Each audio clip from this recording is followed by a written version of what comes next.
اسلام میں پورے طور پہ داخل ہو، ادخلوا فی السلم کافہ، پورے طور پہ اسلام میں،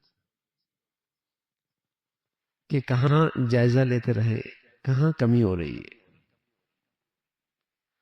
اور دین کا کون سا حصہ ایسا ہے جو آج ہمارے گھروں میں نہیں ہے، کہاں کوتاہی۔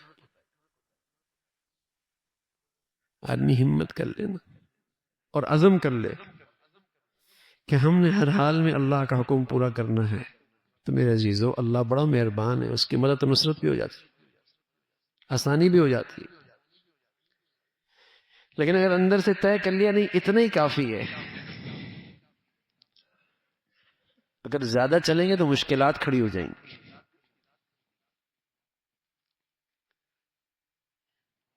تو اس کو تو اسلام پہ اعتماد ہی نہیں ہے، اس کو تو اسلام کی کامیابی کا اعتماد ہی نہیں ہے۔ یہ تو نادان یہ سمجھتا ہے کہ زیادہ دین پہ چلیں گے تو مشکلات زیادہ ہو جائیں گی، علمان والحافظ۔ اس کو تو اسلامی زندگی پر اعتماد ہی کوئی نہیں۔ یہ تو ہر وقت سبق یاد رکھنے کا ہے کہ اسلامی زندگی مشکلات سے نکالنے کے لیے آئی ہے بھائی، مشکلات میں ڈالنے کے لیے نہیں آئی، عزت دینے کے لیے آئی ہے، رسوا کرنے کے لیے نہیں، ناکامی کے لیے نہیں آئی، فلاح اور کامیابی کے لیے دین زندگی آئی ہے۔ اس کا تو ہر وقت خیال رکھ۔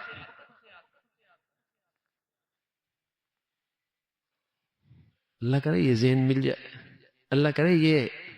سوچ اور فکر میں پختگی آ جائے کہ جہاں اپنی اولاد میں، اپنے گھر میں، اپنی زندگی میں، گھر میں، بازار میں کہیں مشکل دیکھے، پریشانی دیکھے، فوراً ذہن کہاں جائے؟ اللہ کی طرف، کہیں کوئی کمی تو نہیں ہو رہی۔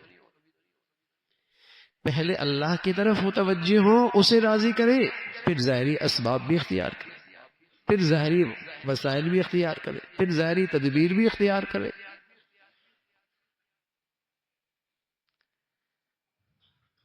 لیکن پہلے اللہ کی طرف۔ اللہ کے سب سے پیارے بندے حضرات انبیاء علیہ الصلوۃ والسلام، ان کی شان دیکھیے، وما كان قولهم الا ان قالوا ربنا اغفر لنا ذنوبنا واسرافنا في امرنا وثبت اقدامنا، یہ پیغمبروں کی دعائیں ہیں۔ جب ان کے لیے کوئی مشکل آ گئی، کچھ زندگی میں رکاوٹ آ گئی، کچھ ناگواری آئی، سب سے پہلے انہوں نے اللہ کی طرف یوں کہا، ربنا اغفر لنا ذنوبنا، اے اللہ ہم سے کوئی خطا ہو گئی تو معاف فرما۔ سبحان اللہ، پیغمبر گناہوں سے معصوم ہوتے، ان کی زندگی میں کوئی گناہ نہیں ہوتا، لیکن فوراً اللہ کی طرف متوجہ ہو گئے، اے اللہ کوئی بھول ہو گئی معاف فرما۔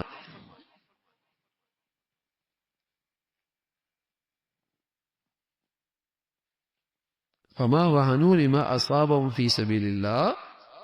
جب انہیں کوئی تکلیف پہنچی اللہ کے راستے میں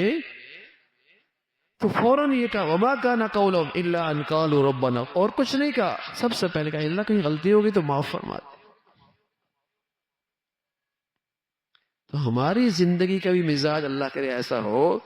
کہ جہاں کوئی چیز ناگوار آئی، جہاں کہیں مشکل پیش آئی، جہاں کوئی پریشانی آئی، فوراً اللہ سے، اے اللہ کہیں نعمت اسلام کی نقدری ہو رہی ہے، کہیں گناہ ہو گیا، کہیں غلطی ہو گئی، معاف فرما۔ اور رسول اللہ صلی اللہ علیہ وسلم نے بتایا کہ یہ معافی مانگ لینا اور دل کی سچائی سے معافی مانگنا، یہ سب سے مؤثر ذریعہ ہے مشکلات سے نکلنے کا، پریشانی سے نکلنے کا۔ اس لیے کہ معافی کا مطلب ہے کہ یہ آدمی طے کر رہا ہے کہ اے اللہ اب پورے طور پہ تیرے حکم پہ عمل کروں گا، اب پورے طور پہ تیری بتائی ہوئی زندگی پہ عمل کروں گا، تو اس میں پھر اللہ تعالیٰ کی مدد اور نصرت ہوتی ہے۔ تو میرے عزیزو کوشش فرمائیں کہ پوری زندگی کا جائزہ لیتے رہیں کہ ہماری زندگی، ہمارے بچوں کی زندگی، ہماری پوری گھر کی زندگی پورے طور پہ اسلام میں ڈھل جائے، اور خاص طور پہ معاملات، معاشرت، اخلاقیات، اس پہ نظر ہو۔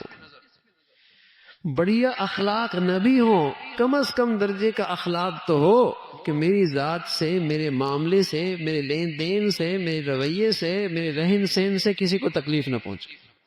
کم از کم درجے کا اخلاق تو ہو نا،